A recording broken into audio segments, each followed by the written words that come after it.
성경 말씀 보겠습니다. 에베소서 5장 1절 2절입니다. 에베소서 5장 1절 2절 같이 읽어보겠습니다. 그러므로 사랑을 받은 자녀같이 너희는 하나님을 본받는 자가 되고 그리스도께서 너희를 사랑하신 것 같이 너희도 사랑 가운데 생활하라. 그는 우리를 위하여 자신을 버리사 향기로운 제물과 희생제물로 하나님께 드리셨느니라. 1절에서 신자의 영광, 신자라는 신분이 가지고 있는 특권과 놀라움은 하나님을 본받는 자리까지 초대받고 있다 하는 사실입니다.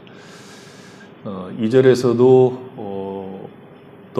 너희도 사랑 가운데 생활하라고 이야기하므로 그 이야기를 계속하고 있습니다. 그리고 그 이야기를 더 분명하게 말하기 위해서 사도 바울은 예수께서 우리를 어떻게 사랑하셨는가 하는 것을 예를 들어서 설명합니다. 그러니까 사랑 가운데서 행하라 하는 이 권면의 기초는 예수께서 우리를 사랑하신 그 사랑에 근거한다는 것이죠. 하나님께서 우리를 그의 백성으로 부르신 궁극적인 목표가 무엇이냐라고 할 때 사랑이라고 말할 수 있습니다. 우리가 서로 사랑 가운데서 행하는 자로 살아가도록 하기 위해서 하나님을 지극히 사랑하며 살아가도록 하기 위해서 우리를 부르셨다는 것이죠. 기독교 신앙이 하나님이 좋아하는 것, 하나님이 싫어하는 것을 구별해서 나 자신을 거룩하게 구별하는 궁극적인 목적은 나 홀로 깨끗한 삶을 사는 그런 자리에 가는 것, 내가 이 더러운 세상과 어떻게 구별되어 있는가를 보여주는 것이 목적이 아니라 세상 가운데서 하나님의 사랑을 입은 자로, 그리스도 예수의 사랑을 입은 자로 살아가고 그 사랑을 행하도록 하기 위해서 우리가 구원받았다는 것이죠. 그러니까 사랑으로 이웃을 만나고 사랑으로 존재하는 자가 되는 것이 이제 구원의 궁극적인 목적이라는 것이죠. 그래서 기독교 신앙이 좋으면서도 어려운 것이죠.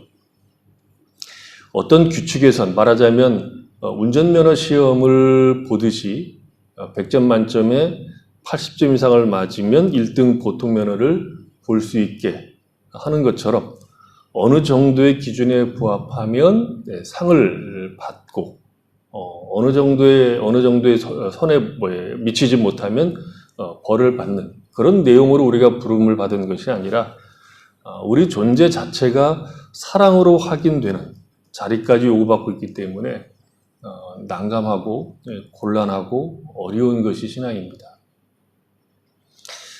우리가 예수를 믿으면서 늘 느끼는 고통 가운데 하나가 무엇입니까? 그러니까 아는 것과 그렇게 사는 것이 균형을 잡지 못한다는 것이죠. 머리로는 아는데 실제로 그렇게 살지 못한다는 것입니다. 그러니까 신앙생활에서 가장 큰 병 혹은 유혹 가운데 하나가 무엇인가 하면 내가 해야 할 일을 못하고 있구나 하는 좌절감일 겁니다. 그러니까 해야 하는 것을 하지 못하는 자신에 대한 혐오감, 그것이 의외로 신자들을 많이 괴롭힌다는 것이죠. 내가 아는 것을 실제로 해보니까 거기에 턱없이 부족한 자신의 수준 때문에 오는 좌절감. 그 반대로 내가 알고 있는 것을 내가 실천해보지 못해서 내 수준이 어느 정도인지를 알지 못하면 그것을 못하는 사람을 보고 비판하고 심판하는 실수를 범할 수 있습니다. 그러니까 좌절은 해보려고 했는데, 내가 아는 것을 해보려고 했는데 안 되는 것 때문에 오는 것이라면, 심판은 내가 알고 있는 것을 해보지도 않은 상태에서 다른 사람이 실수하는 것을 보고 비판함으로 나는 거기에 있지 않다, 이렇게 나갈 수 있다는 거죠. 그러니까 남이 실수하면 비판하고 내가 실수하면 좌절하는 것이 신앙의 큰 병, 큰 유혹 가운데 하나라고 볼 수 있습니다. 말하자면 사랑이라는 말을 머릿속으로만 갖고 있지 않고 실제로 실천하려고 할 때 내 존재의 본질을 사랑으로 삼고자 할 때 성경은 그것이 얼마나 불가능한 것인가를 먼저 지적을 한다는 것이죠. 그래서 성경은 항상 먼저 우리가 어떤 사랑을 받았는가를 알기를 원합니다. 그것을 이야기한다는 것이죠. 그러니까 그리스도의 사랑을 이야기하는데 그 사랑은 우리를 위한 사랑이고 자신을 버리신 사랑이라고 말하고 있습니다. 성경이 우리에게 사랑을 요구할 때 우리 안에 존재하고 있는 사랑을 요구하는 것이 아니라 하나님께서 우리를 사랑하신 그 사랑이 무엇인가, 얼마나 큰 것인가를 확인할 것을 먼저 요구한다는 것이죠. 그것을 달리 표현을 하면 우리가 사랑 가운데서 행하는 것은 내 안에 존재하는 것을 꺼내서 도를 닦음으로써 이루어지는 것이 아니라 하나님의 사랑을 아는 것, 그 하나님의 사랑에 젖어 있음으로 비로소 가능한 이야기가 된다는 뜻입니다. 그러니까 성경은 우리의 행위를 요구할 때 반드시 우리가 어떤 사람이고 어떤 사랑을 받고 있는가를 설명하는 교리의 기초에서 요구한다는 것이죠. 그러니까 내가 예수 믿는 사람으로 살아가려고 할 때 반드시 요구되는 것은 진리에 대한 깊은 이해, 그 진리를 즐거워하고 기뻐하는 자리, 그리고 그 진리로 인하여 우리가 얼마나 큰 사랑을 받고 있는지, 그 진리로 인해서 우리의 생각이 지배를 당할 때 비로소 신자다운 길을 걸어갈 수 있는 힘을 얻게 된다는 것이죠. 그래서 우리가 먼저 생각해야 하는 것은 그리스도께서 우리를 사랑하셨다 하는 이 단순한 말입니다. 그리스도께서 우리를 사랑하신 그 사랑은 어떤 사랑입니까? 한마디로 말하면 기이한 사랑이죠. 세상에 존재하지 않는 사랑입니다. 우리 입장에서 보면 예수 그리스도의 사랑을 유발할 수 있는 어떤 조건이나 매력이나 당위성이 전혀 없습니다. 그러니까 사랑을 받을 만한 어떤 조건도 없고 우리가 사랑을 받아야 되는 어떤 당위성도 없다는 것이죠. 비열하고 추하고 어리석고 오히려 반대하던 자들이었습니다. 예수께서 십자가에 달리시기 전에 예루살렘에 입성할 때 그 무리들이 한 목소리로 호산나 다윗의 자손으로 오시는 이여라고 노래했죠. 그러나 조금 있다가 똑같은 군중이 그 예수를 향해서 십자가에 못 박으소서라고 외치게 됩니다. 우리는 그렇게 예수 그리스도의 사랑을 피해서 도망가던 자들입니다. 힘을 다해서 예수를 비웃고 반대하던 자리에 있었다는 것이죠. 아담이 죄를 짓고 무화과 잎으로 치마를 엮어서 수치를 가리고 하나님이 부르자 나무 뒤에 숨어버리는 것처럼 우리는 하나님을 대면하기를 원치 않았고 도망가던 자들이었습니다. 그런 우리가 어떻게 예수의 사랑을 알게 되었습니까? 그것은 죄의 결과로 인하여 우리가 받아야 하는 심판을 인식하고 우리의 죄가 얼마나 무서운가를 알게 되었을 때 비로소 예수께서 우리를 사랑하셨다는 말이 무엇인가를 알게 된 겁니다. 예수를 믿기 전에 우리는 어떤 사람이었습니까? 사도 바울은 이방인이 그 마음에 허망한 것으로 행함같이 행했던 자들입니다. 총명은 어두웠고 무지했고 마음은 굳어짐으로 하나님의 생명에서 떠나 감각이 없는 자가 되어서 자신을 방탕에 방임하여 모든 더러운 것을 욕심으로 행했습니다. 하나님과 관계없는 삶을 다 방탕이라고 얘기했죠. 하나님과 관계없는 방탕한 삶, 그리고 그 모든 것은 결국 더러운 것들입니다. 그런 사람을 그리스도 예수께서 사랑하신 겁니다. 그리스도의 사랑은 사랑을 받을 만한, 내가 사랑을 좀 주면 싹수가 있는 그런 자들을 사랑하는 것이 아니라 도무지 사랑할 수 있는 구석이 전혀 없는, 사랑할 만한 조건이라고 하는 것은 손톱의 때만큼도 없는, 요즘식으로 얘기하자면 쓸만한 구석이 1도 없는 자들을 사랑하신 겁니다. 그런 자들을 향한 주님의 사랑이 어떻게 나타났느냐? 사도 바울은 구체적으로 얘기하죠. 그는 우리를 위해서 자신을 버리셨다. 그렇게 얘기하죠. 버리셨다는 말은 어떤 일들이 자기에게 일어나는 것을 하신 것이 아니라 스스로 자신을 버린 겁니다. 그러니까 내가 버릴 수밖에 없는 그 자리로 밀려간 것이 아니라 내가 스스로 버렸다는 것이죠. 주님은 우리를 위해서 스스로 자신을 버리셨습니다. 버리신 것이 자신이란 말이죠. 자신이 소유하고 있는 그 어떤 것이 아니라 자신을 버렸습니다. 물론 주님은 자신이 소유하고 있는 많은 것들을 버리셨습니다. 빌립보서 2장에서 사도 바울이 이런 얘기를 하죠. 그는 근본 하나님의 본체시나 하나님과 동등됨을 취할 것으로 여기지 아니하셨습니다. 이 말은 우리 주님께서 영원한 신성을 특권으로 주장하시지 않았다는 거죠. 오히려 이 세상에 오신 주님은 그 특권을 사양하셨습니다. 버린 게 아닙니다. 사양하셨습니다. 주님은 자기의 영원한 영광을 보여주는 표징들을 스스로 벗으셨습니다. 신성을 포기했다 그렇게 말하면 큰일 나죠. 하나님의 신성의 특권을 사용치 않기로 하신 겁니다. 주님은 자신을 비웠습니다. 주님은 자기가 소유한 것들을 버리셨습니다.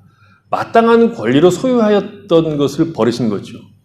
주님은 이 권리를 자기의 것으로 주장하는, 그래서 이 권리를 사용하는 것을 유보하셨습니다.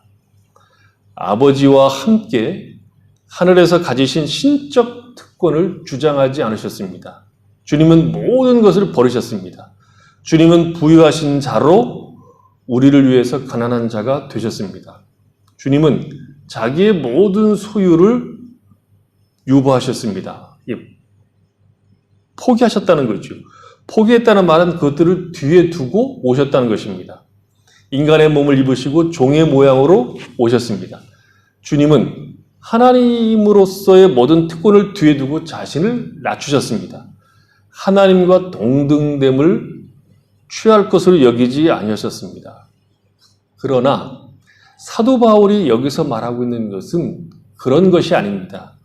사도 바울이 여기서 말하고 있는 것은 주님은 자신을 버리셨다는 겁니다. 이것이 핵심입니다. 내가 가진 것을 포기한 정도가 아니라 내가 가진 권리를 유보하거나 포기한 것이 아니라 나를 포기한 겁니다. 나를 버리신 겁니다. 자신의 목숨, 자신의 존재를 희생 제물로 드린 겁니다. 그러니까 내가 소유한 것을 버린 것과 내 자신을 버린 것과는 전혀 다르죠. 주님은 자신을 절대적으로 희생하신 것입니다. 주님은 스스로 우리를 위하여 자신을 버리신 겁니다. 그 다음에 그 버리신 내용들이 극적으로 표현된 것이 뭐냐 그러면 제물과 생축이라는 말 속에 이제 포함되어 있습니다. 제물은 성전 제단에 드려지는 이제 예물이죠. 이 제물은 제물을 드린 사람을 위한 것입니다. 그러니까 사도는 여기서 그리스도께서 자신을 하나님께 제물로 드렸다는 것이죠. 그리스도께서 제물이시라는 것은 자신을 위한 것이 아닌 겁니다. 제물은 제물 자신이 아닌 다른 사람을 위한 것이죠. 그것을 좀 더 정확하게 생축이라고 그랬습니다. 생축은 희생 제물을 말하죠. 희생 제물, 곧 생축은 제사장이 제단에 드리는 겁니다. 우리는 구약성경 레위기에서 제사장들이 드리는 제사의 모습들을 자세히 볼 수 있습니다. 이 제사들은 하나님과 화목하는 방법으로 하나님이 주신 겁니다. 그리고 그 제사법은 전부 예수 그리스도를 예표하는 모형들입니다. 예수님은 생축이십니다. 구약에서는 예수 그리스도의 모형인 짐승을 잡아서 드렸죠. 그래서 짐승은 언제나 온전한 것으로, 흠없는 온전한 것으로만 드렸습니다. 대제사장은 백성들을 대표하는 사람인데 그는 짐승의 머리에 안수하여, 그러니까 제물의 짐승의 머리에 안수하여 상징적으로 백성들의 죄를 짐승에게 전가시키고 그 다음에 짐승을 잡았습니다. 짐승을 잡을 때 그 피를 주발에 담지요. 짐승이 죽은 것은 백성들의 죄를 대신하여 죽은 것입니다. 백성들이 받아야 할 형벌을 대신하여 받고 죽은 겁니다. 백성들의 죄가 짐승에게 전가되어 백성들 대신 죽은 것이죠. 그리고 나서 대제사장은 피를 가지고 성전의 지성소로 들어갑니다. 지성소는 법궤가 있는 것이고 그 법궤 앞에 피를 뿌립니다. 짐승의 몸은 성전 바깥들에 있는 제단에서 태워집니다. 태워질 때 나는 향기가 하나님의 존전에서 흠향된다. 향기로운 냄새가 되죠. 그것이 지금 바울이 여기서 말하고 있는 향기로운 제물이라는 말의 뜻입니다. 주님은 구약의 생축과 같이 자신의 몸을 십자가에서 드린 겁니다.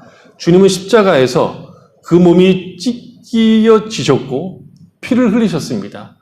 주님은 하나님께 드리는 제물과 생축이 되셨고 하나님께서는 그렇게 자신의 몸을 드리신 예수 그리스도 그 희생의 제물을 향기로운 제물로 받으셨습니다. 이 향기로운 제물이라는 이 말은 조금 더 깊은 의미가 있습니다. 좀 더 살펴볼 필요가 있습니다. 창세기 8장 가서 보겠습니다. 8장 20절, 21절인데 거기에 이런 이야기가 나옵니다. 창세기 8장 20절입니다. 노아가 여호와께 제단을 쌓고 모든 정결한 짐승과 모든 정결한 새 중에서 제물을 취하여 번제로 제단에 드렸더니 여호와께서 그 향기를 받으시고 그 중심에 이르시되 내가 다시는 사람으로 말미암아 땅을 저주하지 아니하리니 이는 사람의 마음이 계획하는 바가 어려서부터 악함이라. 내가 전에 행한 것 같이 모든 생물을 다시 멸하지 아니하리니. 이 21절을 마음에 잘 담아 두시기 바랍니다. 노아 홍수가 일어나고 난 이후에 물이 빠지고 난 다음에 이제 노아가 하나님께 제사를 드린 것이고 그 제사를 하나님이 이제 받으셨다라고 이제 이야기를 하죠. 그리고 21절에 보면 그 향기를 받으셨다 이렇게 얘기합니다. 그리고 중심에 이르시되 이렇게 말하죠. 근데 노아 홍수가 일어나게 된 이유가 뭐냐 하면 6장 5절서부터 7절에 나옵니다. 6장 5절인데요. 여호와께서 사람의 죄악이 세상의 가득함과 그의 마음으로 생각하는 모든 계획이 항상 악할 뿐임을 보시고 땅 위에 사람 지으셨음을 한탄하사 마음에 근심하시고 이르시되 내가 창조한 사람을 내가 지면에 쓸어버리되 사람으로부터 가축과 기는 것과 공중의 새까지 그리하리니 이는 내가 그것들을 지었음을 한탄함이니라 하시니라. 이제 여기에 명확하게 나오죠. 홍수로 심판하신 이유는 단순합니다. 인간의 죄악 때문입니다. 노아 홍수 당시 인간은 항상 악했다. 그렇게 말하고 있죠. 그 마음 깊은 데서부터 생각을 형성해 나가는 것들이 다 악했다 하는 것입니다. 이 항상이라는 말의 뜻은 전체를 말합니다. 전체. 즉 평생 악했다는 것입니다. 악하지 않은 날이 한 달도 없었다는 뜻입니다. 그러니까 사람이란 가끔 제정신이 드는 존재가 아니라 한 번도 제정신이 드는 법이 없이 평생 악했다는 것입니다. 그러니까 사는 날 동안 정신을 차린 적이 없는 존재라서 없애기로 했다 하는 것이 심판의 이유입니다. 근데 재밌는 것은 8장 21절입니다. 다시 보십시오. 여호와께서 그 향기를 흠향하시고 그 중심에 이르시되 내가 다시는 사람으로 인하여 땅을 저주하지 않겠다. 이유가 무엇인가 하면 이는 사람의 마음이 계획하는 바가 어려서부터 악함이라 이렇게 말하고 있습니다. 그러니까 홍수로 심판하신 이유가 뭐죠? 마음의 계획이 항상 악했기 때문인데 그 문제가 홍수로 심판받아서 해결된 것이 아니라 그 문제는 여전히 존재합니다. 홍수 이후에도 여전히 사람들은 항상 악한 존재인데 홍수와 같은 심판을 다시는 하지 않겠다. 그렇게 선언합니다. 그러니까 홍수 전에 악한 것 때문에 심판을 했다면 홍수 이후에는 개선된 것이 있어야 되는데 전혀 개선된 것이 없지만 하나님께서 다시는 심판을 하지 않겠다. 이렇게 말씀하신 겁니다. 이 둘 사이에 무슨 차이가 있기 때문에 이런 말씀을 하시는 겁니까? 차이는 단 한 가지입니다. 제사가 등장합니다. 21절을 다시 보면 여호와께서 그 향기를 받으시고, 신약으로 말하면 홍수 전과 홍수 이후의 차이는 그리스도 예수가 그 중간에 서 있다는 것입니다. 홍수 전과 홍수 이후의 인간은 전혀 차이가 없습니다. 다만 예수 그리스도가 그 중간에 서서 자신을 향기로운 제물로 하나님께 드린 것이 결정적인 차이라는 것입니다. 사도 바울이 에베소 5장에서 향기로운 말을 사용한 것은 바로 이 홍수 사건 이후에 노아가 드린 제사를 향기로운 제물로 받으시고, 여전히 악한 존재이지만 그 제사를 받으시고 만족하시고 다시는 심판하지 않겠다는 약속하신 것을 염두에 두고 쓴 용어입니다. 어떤 자들을 위해서 자신의 몸을 제물로 드렸습니까? 항상 악한 자들입니다. 항상 악한 자들. 예수께서 자신의 몸을 제물로 드린 것을 하나님이 받으신 겁니다. 그리스도께서 우리를 대속하여 죽으신 죽음. 항상 악한 자들인 우리가 받아야 할 형벌을 대신 받으신 그 죽음. 십자가에서 다 이루었다고 하신 주님의 외침. 우리의 죄값을 다 지불하신 그 죽음. 그 제물을 하나님이 만족하시고 흠양하시고 받으셨다는 말이 향기로운 단어 속에 있는 뜻입니다. 이 일을 주님은 우리를 위해서 하셨다고 이야기합니다. 주님은 우리를 위하여 자신을 버리고 향기로운 제물과 생축으로 하나님께 드린 겁니다. 우리를 위하여. 항상 악할 뿐인 우리를 대신하여 대속의 죽음을 죽으신 겁니다. 그것을 사도 바울이 로마서 5장에서 아주 정확하게 얘기하잖아요. 로마서 5장 7절 이하인데 우리가 여러 번 봤죠.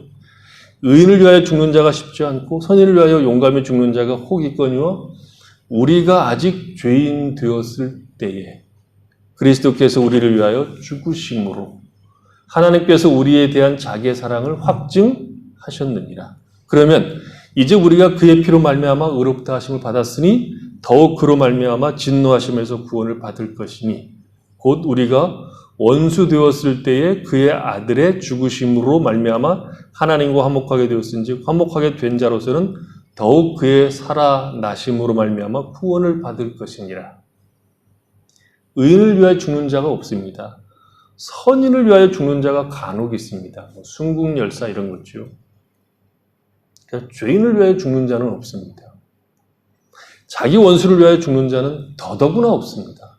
근데 주님은 죄인을 위하여, 원수를 위하여, 노아 시대의 말로 하면 항상 악할 뿐인 자들, 어려서부터 항상 악한 자들을 위하여 죽으셨습니다. 향기로운 제물이 되셔서 우리를 대속하신 것입니다. 그러니까 예수님이 이 세상에 오셔서 하신 일, 예수님이 우리를 향하여 하신 일은 우리를 위하여 존재 자체를 주신 겁니다. 이것은 상상할 수 없는 일입니다. 주님은 우리를 위하여 영광으로 두르시고 영광된 모습으로 오시지 않고 심판의 모습으로 오시지 않고 늘 섬기는 분으로 오셨습니다. 왕으로 오시긴 오셨는데 말을 타시고 오신 것이 아니라 나귀를 타고 오셨습니다. 말을 탄다는 것은 전쟁이고 심판이지만 나귀는 평화의 왕입니다. 우리를 구원하시기 위해서 섬기러 오신 왕입니다. 종의 형태로 오셨기에 감히 있을 수 없는 대접을 제자들은 받았습니다.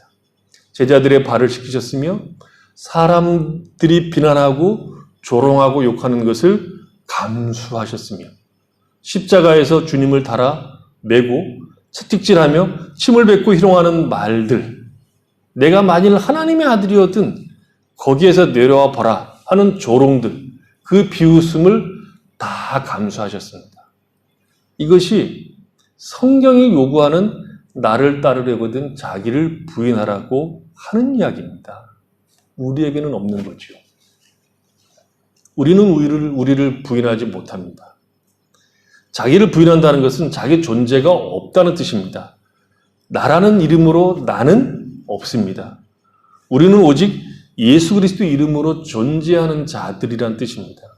예수 그리스도의 손으로, 예수 그리스도의 발로, 예수 그리스도의 입으로 존재하는 것이지 다른 것은 없습니다.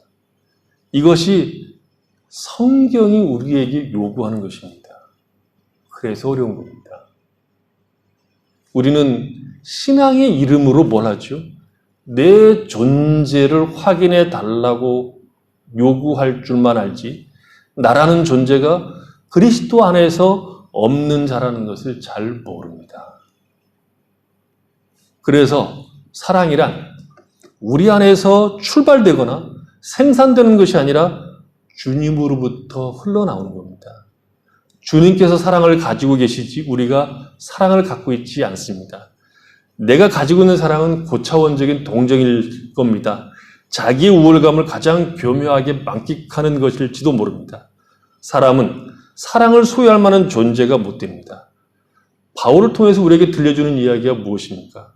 서로 사랑 가운데 행하라고 하시면서 주께서 우리를 위하여 자신을 버리신 이야기를 하고 있다는 것은 우리가 사랑을 만들어내라는 것이 아니라는 얘기입니다. 말하자면 사랑해야지 이렇게 할 수 없다는 뜻입니다. 우리는 사랑을 담을 실력도 없고 사랑을 담을 공간도 없습니다. 우리가 할 것은 끊임없이 내가 주님의 사랑과 그 사랑이 전달되는 자 가운데 서 있다는 것을 확인하는 것뿐입니다.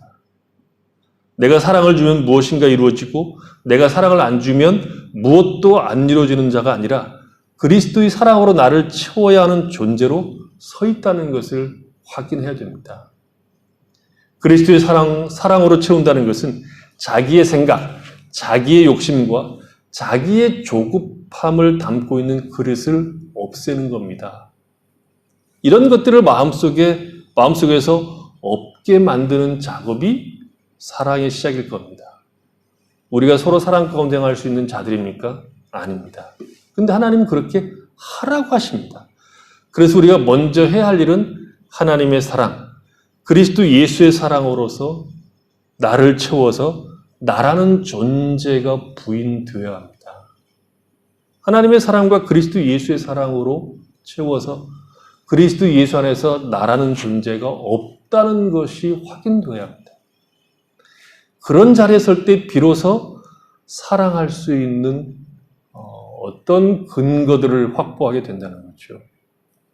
지금 우리의 문제가 어디 있냐라고 할 때 생명과 능력과 사랑의 근원인 십자가의 대속을 무시하는 거죠. 하나님의 사랑과 예수 그리스도의 사랑의 크기를 모릅니다. 우리에게서 사랑할 힘을 요구하고 사랑 가운데 행하는 길로 걷는 것을 요구하지 못하는 이유는 우리가 받은 사랑의 크기, 그 사랑 안에서 사는 법을 잊었기 때문입니다. 우리가 서로 사랑 가운데 행할 수 있는 길을 가기 시작할 수 있는 힘, 그 길을 걷고자 기도할 수 있는 모든 기초는 그리스도께서 너희를 사랑하시는 것, 그것을 아는 것이 있습니다. 우리의 사랑은 내가 만들어내는 것이 아니라 흘러나오는 겁니다. 우리 주님 자신의 사랑의 반응으로 흘러나와야 되는 겁니다. 우리가 사랑할 수 없는 이유, 우리의 사랑이 적은 이유는 십자가에서 일어난 일, 십자가를 계획하신 하나님의 위대한 사랑에 대해서 아는 것이 적기 때문이며 그 사랑을 의도적으로 외면하기 때문입니다. 우리는 하나님의 사랑과 예수의 사랑을 근거로 나라는 존재를 확인시켜 달라는 종교성으로 기독교를 가지고 있지 그 사랑으로 내가 부인되는 자리까지 가지 못합니다. 한국 교회에 기적이 얼마나 많이 있었습니까? 누가 돌아오고 누가 병에서 고침을 받고 누가 형통하고 복을 받는 이야기는 수도 없이 우리가 많이 들었습니다. 간증은 차고 넘칠 정도입니다. 그런데 나의 나 되었던 옛날 습성이 끊어지고 새 사람으로 사는 감격과 기쁨과 기적은 별로 없습니다. 우리에게 사랑이 없습니다. 왜 그렇습니까? 신자된 자들이 가진 영광, 복됨과 생명, 그리고 우리가 받은 사랑이 무엇인지 모르기 때문입니다. 그래서 늘 바라보셔야 됩니다. 예수 그리스도의 십자가, 거기서 흘러나오는 하나님의 사랑과 자신을 주신 예수 그리스도의 사랑이 분명히 드러나야 되고 그것이 우리를 지배해야 됩니다. 지금 우리가 처해 있는 그 어떤 자리도 하나님이 외면하거나 하나님이 우리를 사랑하지 않아서 생기는 일들이 아닙니다. 하나님은 우리를 사랑하십니다. 우리를 위하여 자기를 버리신 분이 우리 주님이십니다. 자기 아들을 아끼지 않고 내어주신 분이 하나님이십니다. 이 사랑이 우리가 처해 있는 여러 환경과 조건 속에서도 여전히 이 사랑이 우리를 붙들고 있다는 것을 확인하셔야 됩니다. 이 사랑이 우리 가운데 흘러 넘치게 하셔야 됩니다. 그럴 때 비로소 우리가 용서할 수 있고 기도할 수 있고 사랑할 수 있는 자리로 나아갈 수 있게 됩니다. 그리스도께서 우리를 사랑하신 것 같이 우리도 사랑 가운데 행할 수 있습니다. 신자가 된다는 것은 그 어떤 것과 비할 수 없는 자랑이고 특권입니다. 왜요? 예수께서 사셨던 것과 같이 살아보라고 부름을 입은 겁니다.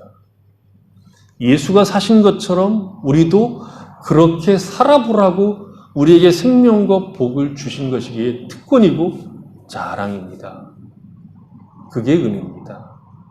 달리 은혜가 아니라 예수처럼 살아보라고 우리에게 생명과 하나님께서 허락하신 모든 복을 우리에게 주신 겁니다.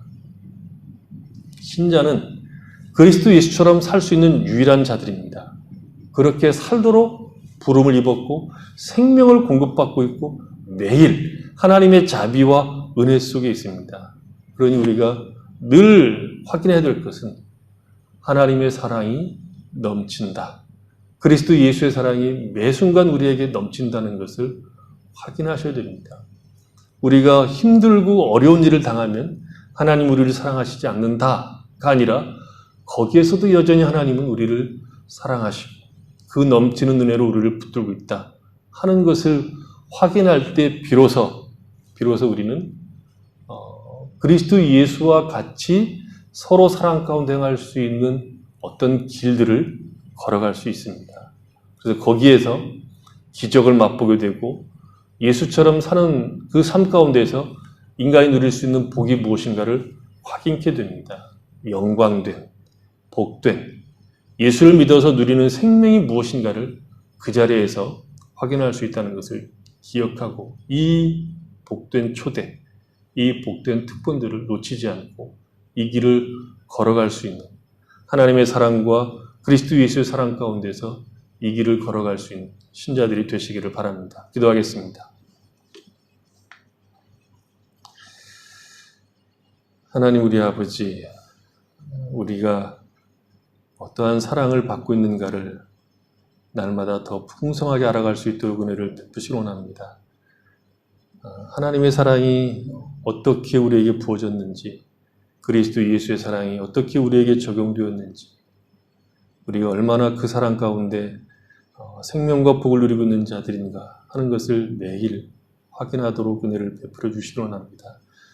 우리가 마주하고 있는 현실, 우리가 마주하고 있는 조건들이 하나님의 사랑이 없어서가 아니라 여전히 그 가운데 우리를 사랑하시고 그런 조건과 환경 속에서 그 넘치는 사랑을 이 세상 가운데 펼쳐 보이도록 우리를 부르신 것을 알고 우리를 부르신 이 부르심에 따라서 신자된 영광, 특권, 자랑을 따라서 서로 사랑 가운데 행하는 복된 삶을 살 수 있도록 은혜 베풀어 주시옵소서. 예수님의 이름으로 기도했습니다. 아멘.